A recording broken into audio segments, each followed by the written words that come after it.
to be followed by Bruce Nowitzki. Good afternoon. Senators and delegates, thank you for spending your time this Saturday. And first to Senator Herrick, thank you for SB 188 last year, which was a bill to help deploy personnel in expedited custody matters. And I hope that you follow up to see if in fact the courts are applying the law properly, because too often in legislation, we have the legislation on the books, but the judges don't enforce the laws.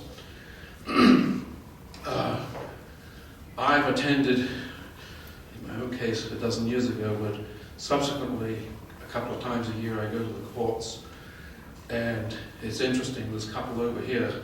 Judge Esther Wiggins, I remember in 1999, attending a hearing in the Mickey Mahoney case at which the children wanted to see their father, and Judge Esther Wiggins blithely ignored because the guardian ad litem was a lesbian having a relationship with the mother. But Esther Wiggins was not fit to be a judge then, and she should be removed. And similarly, Judge Gaylord Finch in Fairfax County is an unfit judge.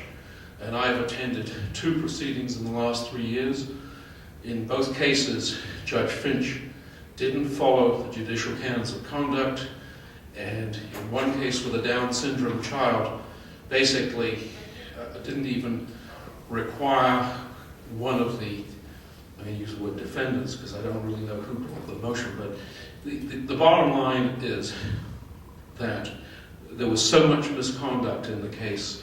The clerk of the court, John Fry, is well aware of the problems, and thank goodness we do have some decent people like John Fry. Anyway, I think there's a lot I could say about our court system, but I do feel we need some kind of commission to provide oversight, and the whole judicial selection and reappointment process needs radical overhaul. You see in front of you a totally different subject on truck weight and truck taxes. I have an article here from earlier in the year about a bridge collapsing in Giles County under a cement truck that had double the load that it should have. I'm a former civil engineer, and I learned 40 years ago that most of the problems with the deterioration of our bridges, the trucks are the principal cause of the problem. And yet, you'll see from the article in the Richmond Times-Dispatch that the taxation of trucks is nowhere near adequate to the damage that they cause.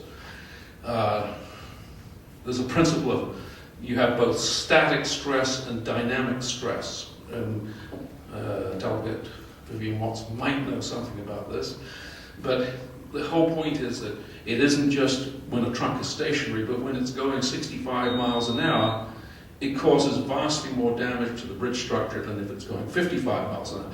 So not only the proposals here of VDOT to increase the fees for trucks, but we also need to increase the penalties for speeding trucks to more represent the damage that they cause to our bridges and highways. Thank you. Thank you, Mr. Whitfield. The next speaker is Bruce Nowitzki, to be followed by Robert Shoemake.